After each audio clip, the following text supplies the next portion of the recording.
Ésaïe chapitre 61. Amen. Nous allons lire notre Bible dans le livre de Luc à partir du chapitre 4. Luc chapitre 4. À partir du verset 14. Je vais lire la parole de Dieu. Luc 4, verset 14. Il est écrit ceci. Jésus, revêtu de la puissance du Saint-Esprit, retourna en Galilée et sa renommée se répandit dans tout le pays d'alentour. Il enseignait dans les synagogues et il était glorifié par tous. Il se rendit à Nazareth où il avait été élevé et selon sa coutume, il y a celui qui est à côté de toi, selon sa coutume, il entra dans la synagogue le jour du sabbat. Il se leva pour faire la lecture et on lui remit le livre du prophète Ésaïe. L'ayant déroulé, il trouva l'endroit où il est écrit « L'Esprit du Seigneur est sur moi parce qu'il m'a oint pour annoncer une bonne nouvelle aux pauvres. Il m'a envoyé pour guérir ceux qui ont le cœur brisé, pour proclamer aux captifs la délivrance et aux aveugles le recouvrement de la vue, pour renvoyer libres les opprimés et pour publier une année de grâce du Seigneur. » Ensuite, il roula le livre, le remit au serviteur et s'assit. Tous ceux qui se trouvaient dans la synagogue avaient les regards fixés sur lui. Amen. Est-ce qu'on peut avoir les regards fixés sur moi, s'il vous plaît? Amen. Alors, il commence à leur dire, aujourd'hui, cette parole de l'écriture que vous venez d'entendre est accomplie. Amen. Le passage de ce livre est merveilleux parce qu'il y a eu un événement qui s'est produit tout juste avant que Jésus ne descende à Nazareth. Amen. Avant même qu'il ne commence à prêcher, il y a quelque chose qui s'est passé. Jésus sortait à peine d'une tentation assez rude. Le diable lui-même en personne était venu à la rencontre de Jésus pour le tenter. Alors que Jésus avait passé 40 jours et 40 nuits dans le jeûne, dans le désert, le diable est venu à ce moment-là pour le tenter. Amen. Et c'est après qu'il est vaincu, n'est-ce pas, sur le diable, que la Bible nous dit que Jésus a été revêtu de la puissance du Saint-Esprit. Alléluia. Vous savez, la différence de nous, c'est que Jésus n'avait pas de péché. Mais il y a une chose, toutes choses que Jésus a faites, amen, il les a faites pour nous montrer un exemple, pour nous montrer le chemin. Alléluia. Ouais. Il y a celui qui est à côté de toi, Jésus te montre le chemin. Jésus te montre le chemin. Alléluia. Amen. Jésus, sans péché, va cependant décider de lui-même de passer par le feu. Amen. Quand il décide de passer par le feu, bien qu'il est sans péché, vous savez, quand un chrétien passe par le feu, quand Dieu permet qu'un chrétien passe par le feu, c'est afin de le briser. Amen. Quand Dieu permet qu'un chrétien passe par le feu, c'est afin de le parfaire, afin qu'il soit concrètement à l'image de Dieu, qu'il soit comme Christ, qu'il ait le même caractère, les mêmes critères que Christ. C'est la raison pour laquelle tout chrétien, tout enfant de Dieu accompli doit accepter de passer par le feu. Alléluia. Passer par le feu, c'est là où l'ennemi, le diable lui-même, vient pour nous montrer, pour essayer de nous démontrer que Christ ne nous a pas sauvés. Il vient pour essayer de nous démontrer que nous ne serons jamais sauvés. Alléluia. Il vient pour essayer de nous démontrer que nous n'arriverons jamais à aller jusqu'au bout. Amen. Et son but, c'est de pouvoir nous faire tomber. Le but du diable était de pouvoir faire tomber Jésus. Alléluia. Il savait que Jésus avait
oint. Amen. Alléluia. Amen. Et pourquoi l'Éternel a oint le Seigneur Jésus? Amen. Pour une mission particulière. Dit le Seigneur Dieu oint pour une mission. Nous sommes oints pour une mission bien particulière. Et Jésus va décortiquer cette mission. L'Éternel m'a oint pour. Amen. Il m'a oint pour telle chose. Il m'a oint pour annoncer une bonne nouvelle. Il m'a oint pour guérir ceux qui ont le cœur brisé. C'est pour une mission bien particulière. Alléluia. Et à un moment donné, Jésus s'arrête parce qu'il sait que la mission prendra fin un jour. Alléluia. Amen. Nous allons prendre nos Bibles dans le livre de Samuel.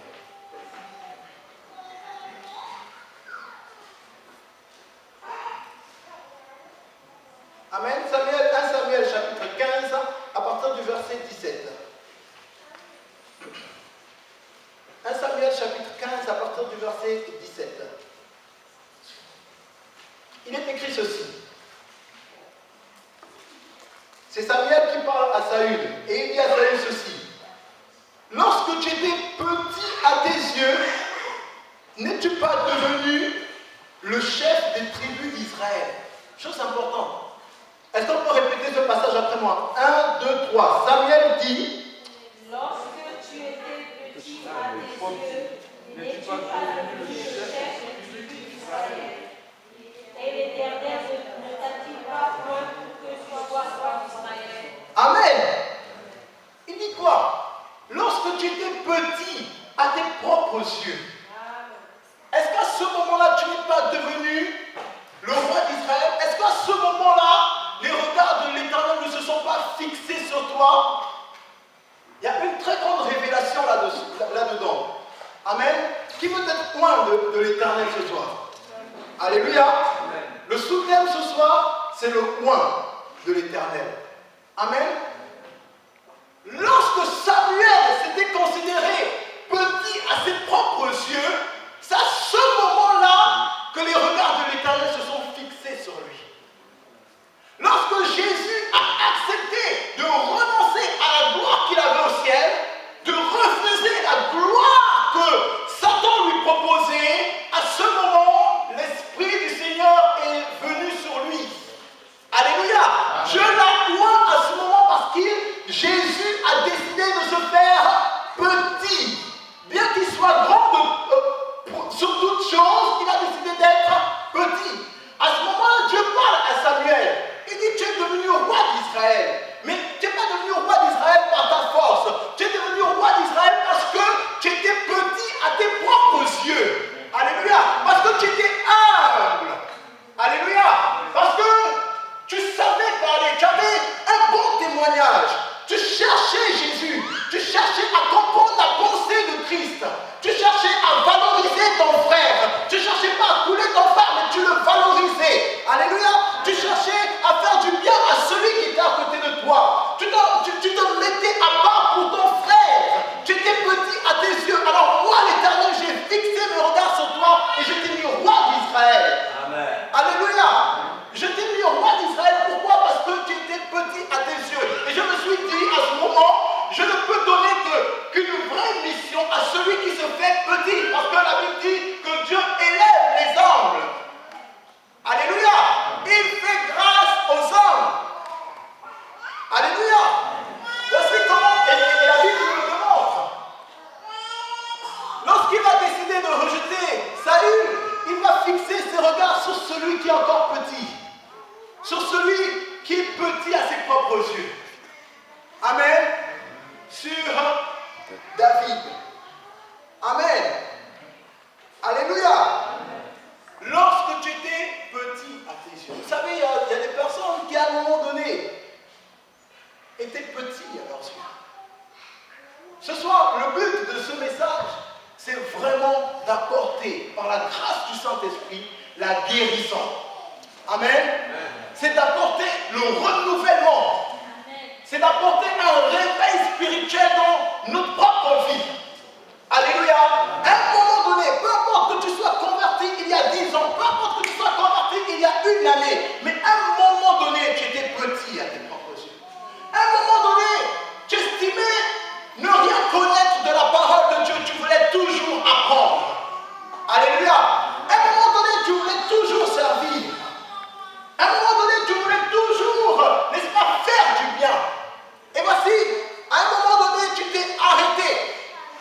s'est dit c'est fini. Peut-être qu'en faisant trop de bien, on a marché dessus. Peut-être qu'en étant trop humble, on m'a critiqué. Donc, je refuse cela. Amen.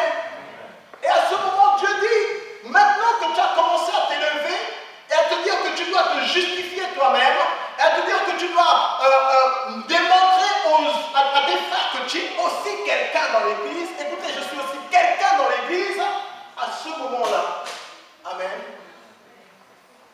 Dieu a commencé à mettre de côté salut. Alléluia. Alléluia. L'Éternel nous pointe pour une mission particulière. Vous savez, il y a des personnes ici qui sont appelées de Dieu. Il y a des personnes qui ne savent peut-être pas qu'elles sont appelées de Dieu. Mais dans tous les cas, quand Dieu décide de poindre une personne, c'est parce que Dieu donne à cette personne, n'est-ce pas, une mission. Alléluia. Et cette mission, nous devons de l'accomplir. Mais pour que Dieu puisse nous poindre, comme je le disais tout à l'heure, il faut que nous puissions passer par le feu. Il faut que nous puissions mourir au-dedans de nous. Il faut que nous puissions mettre notre ego de côté. Vous savez, pendant que je priais aujourd'hui, le Saint-Esprit m'a clairement fait comprendre que beaucoup de chrétiens sont devenus égoïstes. Amen. Non, vous ne comprenez pas. Beaucoup sont devenus égoïstes. Dis à ton frère, beaucoup de nos frères sont devenus égoïstes. Touche-le, touche-le. Amen. Alléluia. Non, touche bien ton frère. Beaucoup sont devenus égoïstes. Beaucoup ont tout centré sur leur propre personne. Amen. Beaucoup ont tout centré sur eux-mêmes. Ils ont commencé à vouloir se faire du bien à eux-mêmes. Alléluia. Ils ont commencé à vouloir démontrer à leurs frères qu'ils sont quelque chose. Et lorsqu'ils désirent une chose, même de Dieu, ce n'est pas pour Dieu, c'est pour eux-mêmes. Lorsqu'ils désirent l'onction de Dieu, ce n'est pas pour Dieu, ce n'est pas pour le service de Dieu, c'est pour eux-mêmes. Lorsqu'ils désirent de l'argent, ce n'est pas pour Dieu, c'est pour eux-mêmes. Lorsqu'ils désirent un travail, ce n'est pas pour Dieu, c'est pour eux-mêmes. À ce moment-là, Dieu a cessé d'agir dans les vies. Dieu a cessé de se manifester. Alléluia. Amen. Amen. Amen. Mais j'ai compris en méditant ces passages que le Dieu qui nous pointe peut aussi nous rejeter. Amen. Alléluia. Amen. Je suis sûr qu'il y a beaucoup ici, présents, qui se sont sentis loin un moment et qui ont eu l'impression que Dieu les a mis de côté. Et j'ai été choqué en faisant un tout petit peu des recherches au niveau de la Bible et que Dieu me montrait cela. Amen. Et il m'a montré précisément l'image de Saül. J'aimerais maintenant que tu ouvres tes oreilles, s'il te plaît, parce que c'est à partir de ce Saül-là qu'on va nous décoller. Amen. Alléluia. Lorsque Dieu va regarder Saül, nous allons prendre notre livre dans le livre de 1 Samuel chapitre 13 verset 8. 1 Samuel chapitre 13 verset 8, il est écrit ceci.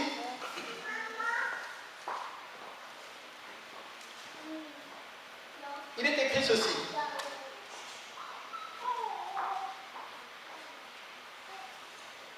Il attendit, c'est-à-dire Samuel, il attendit 7 jours selon le terme fixé par Samuel. Mais Samuel n'arrivait pas à Gilgal. Et le peuple se désespérait. Et le peuple se dispersait. Amen. Alors Saül dit, amenez-moi l'holocauste et les sacrifices d'action de grâce. Et il offrit l'holocauste. Comme il offrit l'holocauste, voici Samuel arriva. Et Saül sortit devant de lui pour le saluer. Samuel dit, qu'as-tu fait? Saül répondit, lorsque j'ai vu le peuple se disperser loin de moi, excusez-moi, lorsque j'ai vu que le peuple se dispersait loin de moi, que tu n'arrivais pas au terme fixé, et que les Philistins étaient assemblés à Michmash, je me suis dit, les Philistins vont descendre contre moi à Gilgal. Et je n'ai pas imploré l'Éternel, alors je me suis fait violence et j'ai offert l'holocauste. Samuel dit à Saül, tu as agi en insensé. Tu n'as pas observé le commandement que l'Éternel, ton Dieu, t'avait donné. L'Éternel aurait affermi pour toujours ton règne sur Israël. Nous allons maintenant prendre Samuel, chapitre 15, versets 18 à 22. Nous allons remarquer d'abord dans un premier temps qu'au chapitre 13, Dieu n'a pas rejeté Saül. Amen. On remarque d'abord qu'au chapitre 13, Dieu n'a pas rejeté Saül. Amen. Mais vous allez remarquer également quelque chose au chapitre 15. Il est écrit ceci, à partir du verset 18. L'Éternel t'avait fait partir en disant, va et dévoue par interdit ces pécheurs, les Amalécites. Tu leur feras la guerre jusqu'à ce que je les ai exterminés. Pourquoi n'as-tu pas écouté la voix de l'Éternel? Pourquoi t'es-tu jeté sur le butin et as-tu fait ce qui est mal aux yeux de l'Éternel? Saül répondit à Samuel, j'ai bien écouté la voix de l'Éternel et j'ai suivi le chemin par lequel m'envoyait l'Éternel. J'ai amené Agag au roi d'Amalek et j'ai dévoué par interdit les Amalécites. Mais le peuple a pris sur le butin des brebis, des bœufs, pour prémisse de ceux qui devaient être dévoués, afin de le sacrifier à l'Éternel ton Dieu à Gilgal. Samuel dit, l'Éternel trouve-t-il plaisir dans les holocaustes? Amen. Alléluia.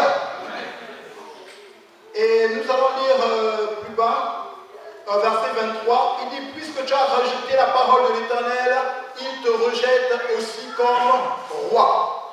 Amen. Vous savez, il y a un lien extraordinaire dans ces deux passages. Amen. C'est que lorsque Saül a péché la première fois, vous allez vous rendre compte que si Dieu l'a rejeté, c'est parce que Saül, en réalité, il se basait sur le peuple. Quand il a vu que le peuple commençait à se disperser, Saül a pris peur. Amen.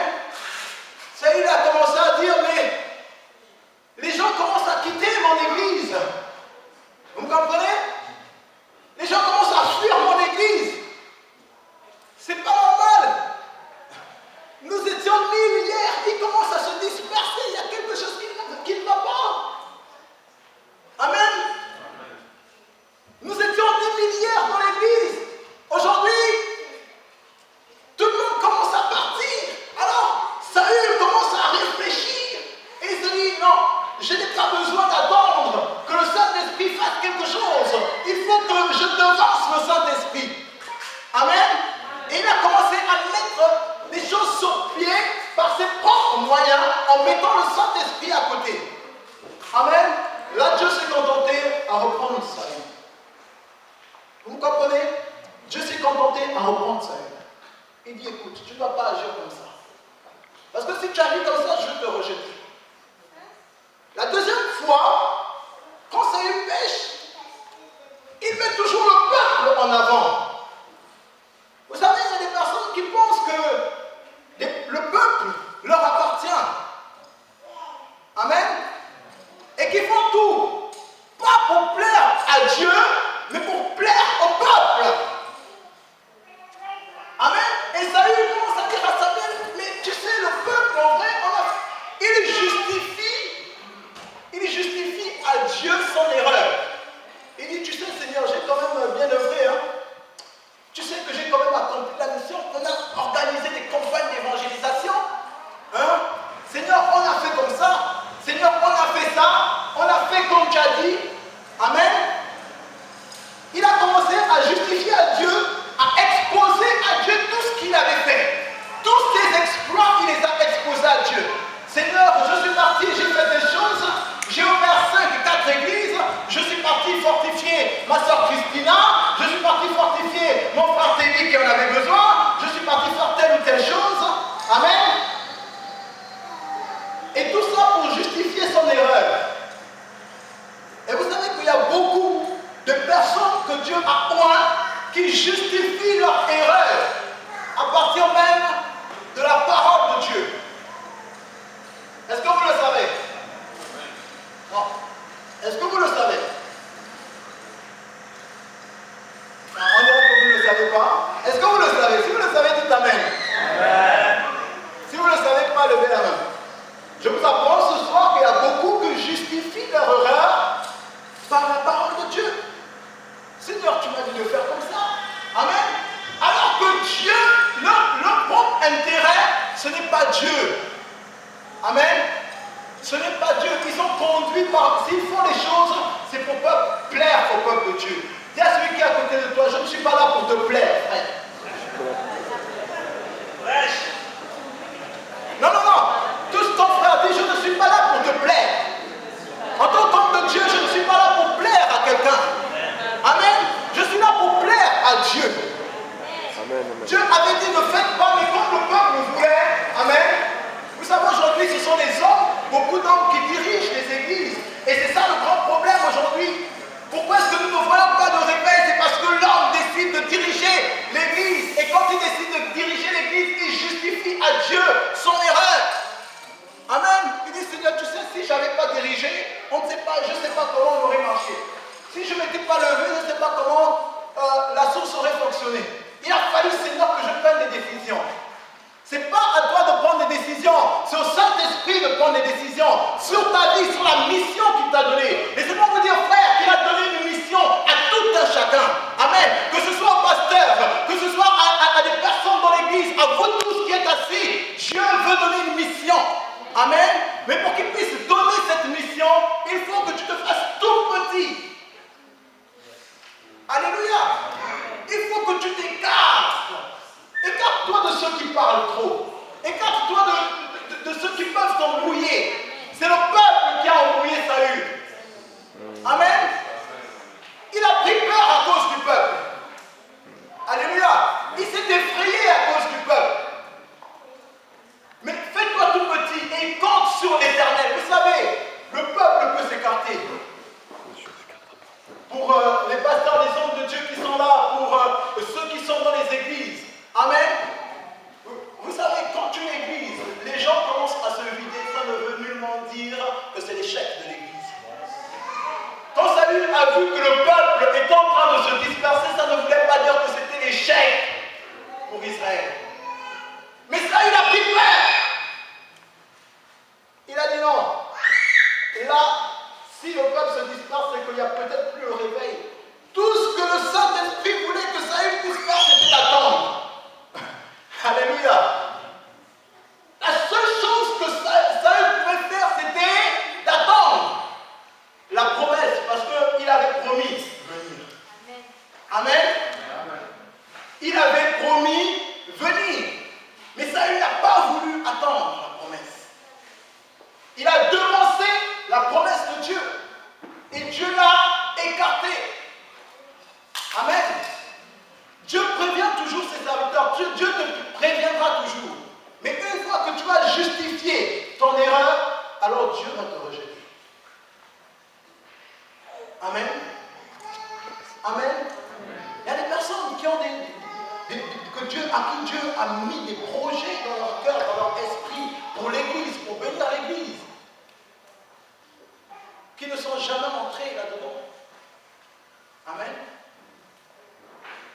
Vous avez tout simplement besoin, nous avons besoin, amen, de nous faire tout petit. Lorsque tu étais petit à tes yeux, oh, alléluia, ce passé m'émerveille parce que quand on pense à ce qu'on a vécu avec Dieu, quand on s'est converti, on se rend compte, imaginez-vous un peu, essayez un peu de nous rappeler, que ce soit nous les serviteurs de Dieu, que ce soit vous qui êtes assis ce soir, essayez un peu de vous rappeler le temps où vous avez dit Jésus, je t'accepte dans ma vie. Essayez un peu de vous rappeler comment est-ce que vous vouliez voir Dieu agir.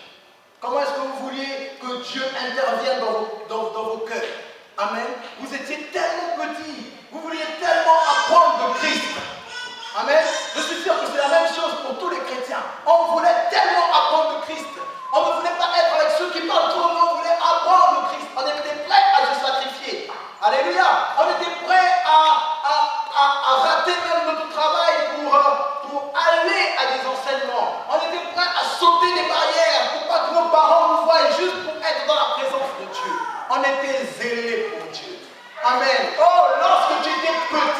cieux, lorsque tu étais humble, lorsque tu cherchais le Seigneur Jésus, lorsque tu étais prêt à être brûlé pour être comme Christ, pour ressembler à Christ, à ce moment-là, Dieu a fixé ses regards sur toi. À ce moment-là, Dieu t'a donné une mission, frère. À ce moment-là, Dieu t'a donné une mission, ma soeur. Alléluia. Et cette mission demeure d'actualité pour toi. Amen. Dieu veut que tu puisses accomplir cette mission. Dieu veut que tu puisses entrer dans cette vision qu'il t'a donnée. Amen. Arrête de t'élever. Arrête de penser que parce que tu as peut-être des diplômes, des bacs plus XXX, arrête que tu es devenu quelqu'un. Arrête de penser que parce que tu as la capacité d'exalter, de reprendre une personne, que tu es devenu quelqu'un. Amen. C'est le problème aujourd'hui. Ça, j'ai discuté avec un frère un jour qui était là et il voulait tellement m'exposer toutes les révélations, amen, qu'il avait reçues. Ça, c'est bon d'exposer les révélations. Mais j'étais là, j'écoutais. Et à un moment, en fait, je me suis dit, mais c'est quoi le but? J'ai senti que le but, c'était pas de m'édifier. Les révélations étaient extraordinaires. Ce qu'il me disait était extraordinaire. Mais c'était dans le but de me démontrer qu'il avait reçu. C'était dans le but de me démontrer que tu vois, frère, ce que Dieu me révèle. Alléluia. Et j'ai commencé à avoir compassion de ce frère. Amen. J'ai commencé à avoir compassion. Alléluia. Parce que le but n'est pas que de montrer aux gens que nous avons reçu quelque chose. Le but de la mission de Christ, c'est de guérir. Alléluia. Le but de la mission de Christ, c'est de renouveler. Le but de la mission de Christ, c'est de délivrer. Alléluia. Pourquoi? Parce que Dieu sait qu'il y a beaucoup qui sont dans cette situation de souffrance. Imaginez que tous les chrétiens avaient considéré cette vision. Aujourd'hui, la vérité, c'est le réveil spirituel assuré. Amen. Parce que le cœur des chrétiens devait être boosté. Vous savez, hier, j'étais en train de parler aux frères et sœurs à la cellule des gens. Vous imaginez que dans l'église, Dieu a ordonné que les collectes puissent se faire en début de semaine et qu'on devait commencer à collecter quelque chose pour la gloire de Dieu selon notre prospérité. Amen. Pourquoi? Pour emmener dans l'église et bénir nos frères. Est-ce que vous le savez? Non, est-ce que vous le savez? Est-ce que vous le savez? Il dit qu'il faut qu'il y ait des collectes qui soient faites dès le début de la semaine. J'entends que cela se fasse. Amen. Mais j'ai réfléchi, je me suis dit qu'aujourd'hui, dès le début de la semaine, on ne pense même plus à cela. Pourquoi il disait j'ordonne que ça se fasse? Parce que quand des collectes se sont faites en faveur des saints, je ne dis pas des collectes, je le disais hier, ce ne sont pas des collectes en faveur des pauvres. Excusez-moi. Amen. Mais il dit les collectes en faveur des saints, c'est différent. Amen. En faveur des pauvres, il dit les aumônes. Mais les collectes en faveur des saints, ils ont mené tout au pied des apôtres. Il disait, pasteur, tu sais, durant la semaine, je me suis rendu compte que j'ai 10 paires de chaussures, j'ai commencé à collecter. J'ai pris cette paire de chaussures qui m'a coûté 200 €, je l'ai mise de côté. Amen. Vous savez, collecter, c'est rassembler. Hein? Amen. Parce que je me suis rendu compte que j'ai une bénédiction, j'ai eu 100 000 €. Amen. Et j'ai mis 10 000 € de côté. Donc, il y a ça et il y a la chaussure. Amen.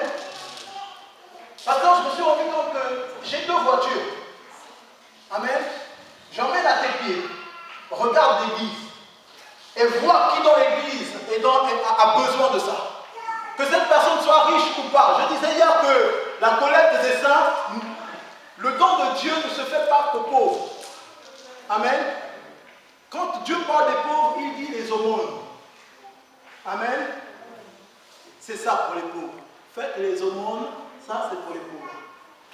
Amen. Mais quand il parle de la collecte des saints, que tu sois riche, que tu sois pauvre, que tu aies 2 sacs de riches chez toi, pasteur, Dieu va rajouter un 3e. Amen. Il s'en fout de savoir que tu en as 2 ou que tu en as 10. S'il veut rajouter, il va rajouter. Et c'est ça la collecte des saints. Amen.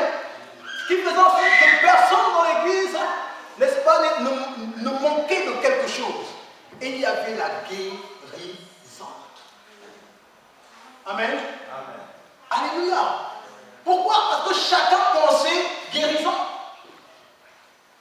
Amen. Chacun pensait restauration. Chacun pensait au bien de son frère. S'il le vendait, c'est parce qu'il pensait à leur frère. Il décidait de s'oublier. Vous imaginez vendre sa maison? Vendre sa maison parce qu'il faut nourrir un frère. Amen. C'est pas pour payer une dette. Il y a des gens qui vendent leur maison, qui vendent leur voiture pour payer des dettes, pour rembourser leurs dettes. Mais eux, ils vendaient leur maison pour faire du bien. Imaginez un peu quand ils se faisaient petits et ils étaient moins. Amen. L'Esprit du Seigneur était sur eux. Ils avaient décidé de mourir. Ils avaient décidé de se mettre de côté. Amen. Et l'Esprit du Seigneur était sur eux. Alléluia. Alléluia. Vous savez, on ne peut pas expérimenter l'Esprit du Seigneur. En fait, si une personne me dit qu'il a l'Esprit du Seigneur et qu'il vit tout le temps dans la tristesse, il y a un problème. Et si tu vis tout le temps dans la tristesse avec l'Esprit du Seigneur, il y a un problème. Non. Amen. On dirait que vous n'êtes pas avec moi. Amen. Ah, vous n'êtes pas avec moi, bien aimé. La Bible dit que l'Esprit, le Seigneur m'a oint d'une huile de joie. Amen. Amen. Ça, c'est quoi l'Esprit du Seigneur? C'est la joie. Quelqu'un qui est loin de Dieu, qui n'a pas la joie, il y a un problème. Quelqu'un qui est loin de Dieu, qui n'a pas la paix, il y a un problème.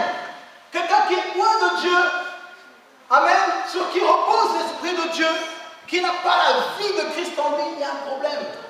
Mais combien sont en train de se battre aujourd'hui? Combien sont en train de se déchirer? Amen. Sont en train de s'accuser, je dis, et je vous le dis, excusez-moi. Si vous entendez que ce soit un pasteur, un homme de Dieu, peu importe peu importe, quelle que soit la personne, amen, qui vient par exemple pour vous dire une chose, que, par exemple, le pasteur Stéphane m'a volé, par exemple, une âme, amen, vous savez qu'il y a un problème, amen.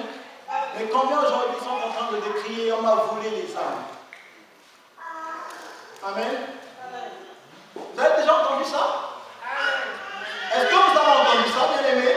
Amen. Amen. Amen. Vous savez combien sont en train de décrier comment on m'a volé les âmes? Amen. Vous savez, Saül a eu peur parce que les âmes s'en allaient. Mais c'est quand il y a l'onction, quand le Saint-Esprit est là, qu'il s'en aille, qu'il reste, ça ne va pas changer ta position avec Dieu. Alléluia. Quand l'onction de Dieu est là, vous savez, avec Jésus, ils sont partis à un moment. Je sais ce que Jésus s'est plaint. Amen. Imaginez un peu Jean-Baptiste qui dit, mais Seigneur Jésus, Jean était avec moi. Amen. Comment il s'appelait? Jacques était avec moi. Le Seigneur Jésus m'a envoyé Jacques. Amen. Parce que c'était des disciples de Jean-Baptiste. Jacques et Jean, c'était des disciples de Jean-Baptiste. Amen. Quand Jésus est venu, l'église de Jean-Baptiste s'est vidée. Alléluia. Alléluia. Quand Jésus est venu, l'église de Jean-Baptiste s'est vidée. Il y a beaucoup de disciples de Jean-Baptiste qui ont suivi Jésus. Amen. Il y en a quelques-uns qui sont restés avec Jésus. Alléluia. Mais est-ce que vous avez entendu Jean-Baptiste se plaindre? Il a dit non. Et si vous le suivez, c'est qu'il y a la grâce de Dieu sur lui. Que lui grandisse. Le plus important, c'est que le royaume de Dieu avance. Alléluia. C'est que le royaume de Dieu avance. Il a eu comme récompense d'être nommé par Jésus comme étant le plus grand prophète. Amen. Non, je regarde, je dis, mais Seigneur, Élie, quand je vois Élie, mais je peux dire qu'il n'y a pas de match entre Élie et Jean-Baptiste. Mais Jésus dit, non, c'est Jean-Baptiste. Amen. Il a dit ça, non? C'est ça? Il a dit ça. Jésus dit, non, c'est Jean-Baptiste. Vous imaginez? J'ai vidé son église. Il était humble pour dire que je grandisse et que lui diminue. Amen. Pourquoi? Parce qu'il avait vu, il avait su qu'il avait accompli sa mission. Amen. Ce pourquoi Dieu l'avait oint. Amen. Dieu t'a oint pour quelque chose. Dieu t'a oint pour fortifier un frère. Dieu t'a oint pour guérir un frère. Dieu t'a oint pour faire du bien à un frère, à une sœur. Alléluia. Il ne faut pas négliger ce que Dieu a placé en toi. Quand Dieu te oint, après il te donne son esprit pour accomplir ce pourquoi il t'a oint. Alléluia. Alléluia. Amen. Il te donne son esprit pour accomplir ce pourquoi il t'a oint. Oh frère, si seulement on peut réaliser, si seulement ce soir on peut réaliser qu'on a beaucoup à apporter. Amen. On a beaucoup à apporter. Mais quand on rentre dans des embrouilles, on perd tout. Alléluia. Quand je vois l'église, je me dis, Seigneur, s'il fallait écrire ajouter une lettre à l'église de Toulouse, je suis sûr que tu aurais dit parce que tu es désuni. Amen. Vous savez, il y a une fausse unité qui se crée. Et c'est ça qui nous fait entrer dans le rejet de Dieu. On fait tout pour l'homme. Amen. Je fais tout pour m'unir à mon frère, alors que je sais que ça ne passe pas. Je m'efforce à m'unir à mon frère. Vous savez, quand il y a l'Esprit de Dieu, il n'y a pas de... Comprenez-moi, quand il y a l'Esprit de Dieu sait aussi qu'on ne peut pas travailler. Amen. L'Esprit de Dieu sait aussi qu'on ne peut pas travailler tous ensemble. Amen. Pourquoi? Parce qu'il donne des missions bien particulières et bien distinctes à tout le monde. Et vous savez, il y a des hommes qui se sont tellement efforcés à travailler ensemble. Parce qu'on parle d'unité, que finalement ils ont fini par se casser la tête. Amen. Pierre ne pouvait pas travailler avec Paul. Ils pouvaient se comprendre. Ils pouvaient échanger pour la gloire de Dieu. Mais ils ne pouvaient pas travailler ensemble. Amen. Amen. Alléluia. Amen. Pourquoi chacun avait une mission bien spécifique. C'est la raison pour laquelle on dit pour Pierre c'était les Juifs et pour Paul c'était les païens. Amen. Si les deux s'unissent pour travailler ensemble à Jérusalem, mais ça a tué le ministère de Paul. Parce que Paul n'était pas pour Jérusalem. Paul était pour les nations. Amen. On ne peut pas toujours travailler ensemble, mais on peut collaborer ensemble. Amen. Amen. Il faut qu'on cherche l'unité du Saint-Esprit. Amen. Et pour ça, il faut qu'on sache ce pourquoi Dieu nous apprend. Quand tu sais ce pourquoi Dieu t'apprend, tu connais les personnes avec qui tu peux travailler. Amen. Alléluia.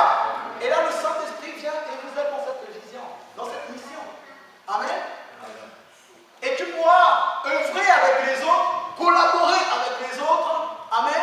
Mais quand vous n'êtes pas forcément dans la même mission, amen, dans la même vision, vous ne pouvez pas travailler forcément ensemble. Alléluia. Alléluia. Dieu dit à Paul et Barnabas, mettez-moi à part Paul et Barnabas pour l'œuvre à laquelle je les ai appelés. La Bible dit qu'à un moment donné, l'œuvre pour laquelle il les avait appelés était finie. Amen. Ils se sont efforcés à être ensemble. Oh, mais Paul, on a vécu de bonnes choses. On ne peut pas se séparer. Il y a toujours un moment où il faut se laisser. Amen. Parce qu'il faut que la vision de Dieu puisse s'étendre. Alléluia. Est-ce qu'on est d'accord avec moi? Amen. Amen. Il y a des personnes qui sont dans l'église depuis 100 ans, à la même place, toujours dans la même église. L'église doit s'étendre. Amen. Alléluia. Oh, on dit il y a beaucoup. La moisson est grande et il y a peu d'ouvriers. Je vous dis à vrai qu'aujourd'hui, j'estime quand même, humainement parlant, il y a énormément d'ouvriers. Amen. Il y a énormément d'ouvriers pour la France. Mais vous savez pourquoi on dit qu'il y a peu d'ouvriers? Parce qu'en réalité, on sait dans l'esprit qu'il y a beaucoup d'ouvriers qui ont été rejetés par Dieu. Amen. Parce qu'on sait, quand un ouvrier travaille, il y a les fruits de son travail. Amen. C'est vrai ou c'est faux? Amen. Amen. Non, il y a présent de Dieu qui répond. C'est vrai ou c'est faux? Amen. Amen. On voit les fruits de ton travail.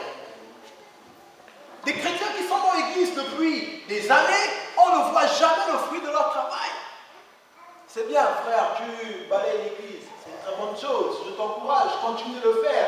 Mais ce qui intéresse Dieu, c'est est-ce que tu peux guérir? Est-ce que tu as la capacité de guérir ceux qui sont à côté de toi? Amen. Est-ce que tu as la capacité, est-ce que tu sais faire du bien à celui qui est à côté de toi?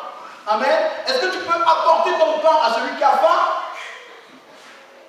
Alléluia. Amen. Alléluia. Est-ce que tu peux encourager celui qui ne veut pas travailler à travailler? Est-ce que tu sais le faire? Amen. L'Esprit me disait, beaucoup sont devenus égoïstes. Imaginez un peu le nombre de chrétiens qui ont des projets. Amen. J'ai un projet d'entreprise, j'ai un projet de cela, j'ai un projet de cela, j'ai un projet de cela. Tous les projets qui sont là, je me dis, oh Seigneur, avec tous ces projets qui sont là dans l'église, à l'heure actuelle, il y aurait eu un réveil spirituel dans le monde des affaires. Amen. Amen. Mais pourquoi? Parce que tu penses d'abord tellement à investir sur ton projet que le projet de ton frère. Tu sais, mon projet d'avance, hein? Ah bon? Oui. Et ton frère aussi qui a besoin de quelque chose dans son projet. Amen. Imagine le projet de ton frère est devant. Il monte, il arrive à monter une entreprise. Mais quand les fonds arrivent, qui va t'aider? Amen. Mais aujourd'hui, chacun se bat seul. Je vois les chrétiens se battre seuls. Et je vois les païens tout mettre en place pour aider leurs frères païens à créer des entreprises. Amen. Les chrétiens se battent seuls à créer leur entreprise. Ils sont tout seuls dans leur chambre, dans leur lit. Oh, comment est-ce que je vais faire ça? Oh, comment est-ce que je vais faire ça? Frère, tu peux m'aider, pasteur Yves? Est-ce que tu peux m'aider? Ah, tu sais. Non, est-ce que tu peux m'aider, ma soeur? Ah, tu sais. Amen. Alors que les païens mettent tout un système pédagogique pour vous montrer, vous savez, quand on crée une entreprise, vous devez faire cela, vous devez faire une étude de marché, vous devez faire cela pour savoir. Alors, voilà. Amen. Et les païens se guérissent eux-mêmes. Amen. Ça fait partie de la guérison. Quand une personne a un projet et qu'il se sent handicapé dans son projet, c'est qu'il est malade. Amen. Parce que quand Jésus parle de guérison, c'est de la guérison du corps. Non. Il parle de la guérison dans tous les aspects, dans toutes les sphères. Amen. Il y a des sphères où on peut être malade. Tu peux être en bonne santé physiquement, mais dans la sphère de l'organisation, tu es malade, tu ne sais pas t'organiser. Amen. Tu as un problème d'organisation, c'est une maladie. Amen. Tu ne sais pas faire les choses, tu as besoin d'être aidé, tu as besoin d'une guérison. Amen. Quand tu commences à organiser quelque chose, dès que tu commences à organiser quelque chose, c'est fini. Amen. On ne sait plus qui fait quoi. Mais j'avais vu ça. Amen. Il y a même des personnes, mais tu m'as dit de jouer au piano. Non, laisse, c'est moi qui veux jouer. Mais pourtant, c'est toi qui as organisé ça. Alléluia. C'est une maladie. Il y a des personnes qui ne savent pas créer des entreprises, qui veulent bien et qui ne sont pas capables de le faire. Ils sont malades, ils ont des projets, mais ils ont besoin d'être guéris par rapport à ça. Alléluia. Et qui peut apporter la guérison si ce n'est que nous? C'est que nous avons donc une mission bien spécifique. Amen. Qui peut apporter des fonds dans l'église? Amen. Aujourd'hui, j'ai besoin de 3 000 euros. Qui peut m'apporter 3 000 euros? Amen. Alléluia. Qui peut le faire? Aucun chrétien aujourd'hui, très peu de chrétiens ont la capacité d'offrir 1 000 euros à quelqu'un. Mais il y a des païens qui vont plat, 1 000 euros direct, sans contourner. Non, c'est un problème. C'est qu'il y a une maladie. Mais il dit l'Esprit du Seigneur est sur moi. Il m'a oint. Amen. Il m'a oint pour guérir. Amen. Il m'a oint pour délivrer. Les chrétiens sont les plus pauvres aujourd'hui. Amen. Il y a besoin de guérison. Les pasteurs sont les plus tourmentés lorsqu'ils voient les âmes partir. Il y a besoin de guérison. Alléluia. On se tourmente parce que les âmes sont parties. Ils ont tous laissé Jésus. Jésus s'est-il inquiété? Alléluia. Il y a besoin de guérison. Amen. Dieu a besoin de voir la guérison. Il t'a oint pour quelque chose, mon frère. Il t'a oint pour quelque chose, ma soeur. Alléluia. Toi qui es arrivé ce soir, crois que Dieu t'a oint pour quelque chose. Ton église ne va pas mal. Tu as remarqué que ça ne va pas mal. Tu peux faire quelque chose. Dieu t'a oint pour faire quelque chose dans cette église. Dieu t'a oint pour restaurer quelque chose dans cette église. Alléluia. Alléluia. Dieu t'a oint pour quelque chose. Mais quand tu vas réaliser qu'il t'a oint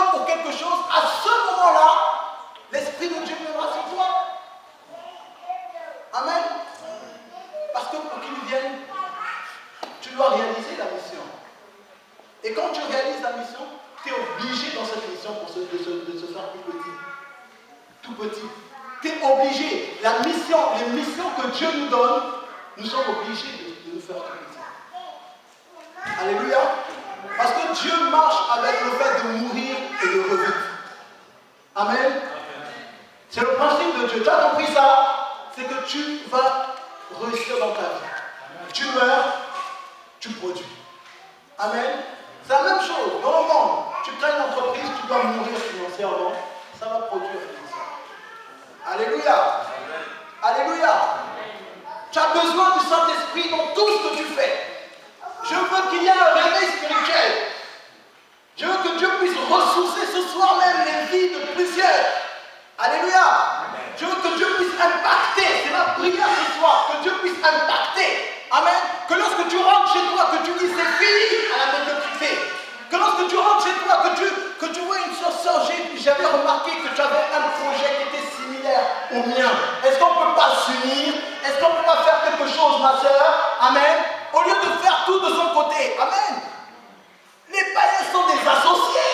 Même s'ils se tuent, mais ils sont associés entre eux. Amen. Mais les chrétiens ne veulent pas être associés. On peut ouvrir des pôles. Les païens vont être extraordinairement émerveillés.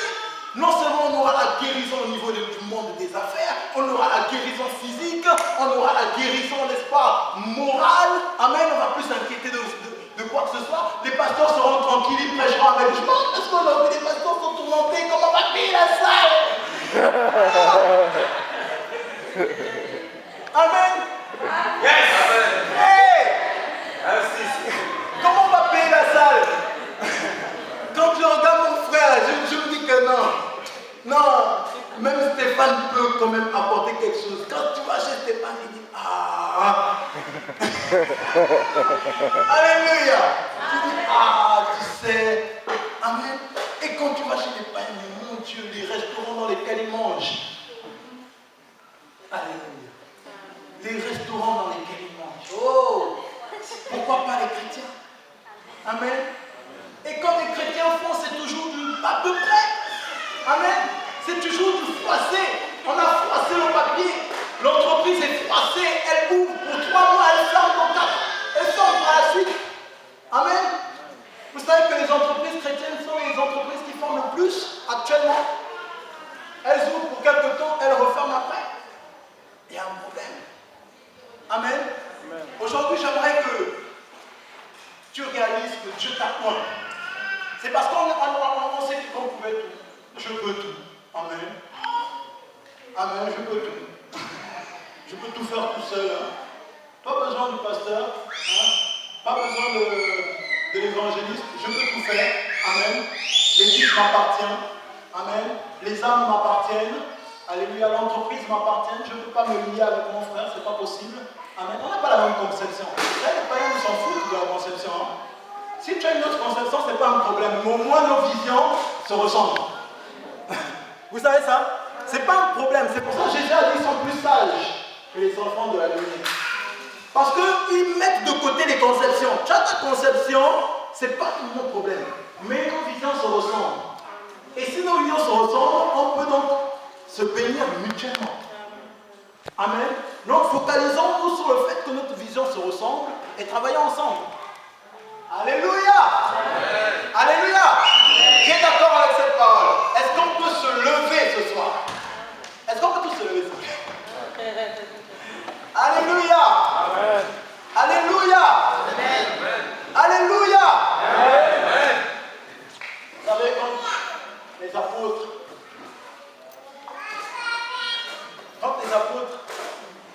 ont vu Jésus monter, ils avaient réalisé qu'ils avaient marché avec le Seigneur. Amen. Ils ont réalisé que Dieu les a changés, que Dieu les a transformés.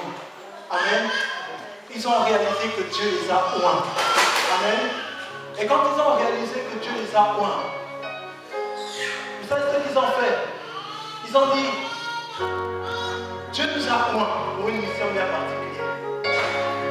Stéphane, Pasteur Stéphane, Docteur Stéphane, Pasteur Yves,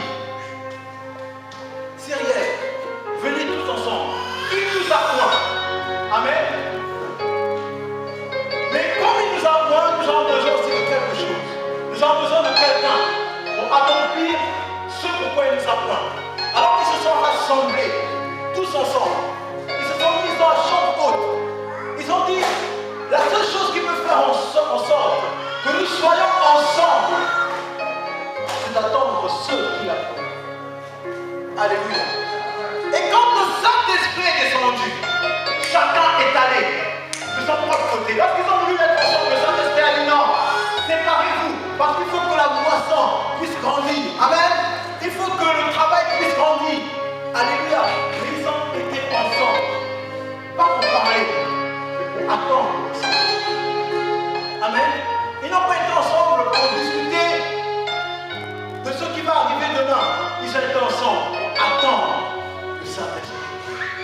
Alléluia. Si tu attends le Saint-Esprit et que tu remarques que dans ton église, les âmes s'en vont, toi reste à attendre. Ne fais pas comme Saül. Attends. Si tu attends, si tu as un projet, amen, que ce projet peut être lié avec un frère, attendez que le Saint-Esprit vous donne cette capacité. Alléluia. Sans le Saint-Esprit, on ne peut rien. Il a fallu que le Saint-Esprit vienne pour que Jésus puisse accomplir la mission. Quand le Saint-Esprit était sur lui, il dit l'Esprit du Seigneur l'Éternel est sur moi. Amen. À ce moment, il a pu le déclarer. Alléluia. Parce que Jésus a été brisé. Alléluia. Il s'est humilié, il s'est fait tout petit. Amen. Nous devons réaliser cela. Tu es quelqu'un de grand. Il y a longtemps, tu as peut-être pensé que tu es tout petit, mais tu es quelqu'un de grand. Tu as longtemps pensé que tout ce que tu faisais était grand, mais tu es quelqu'un de grand. Dieu dit de toi que tu es quelqu'un de grand. Et je t'ai confié une grande mission. Alléluia. Ferme tes yeux, lève tes mains vers le Seigneur.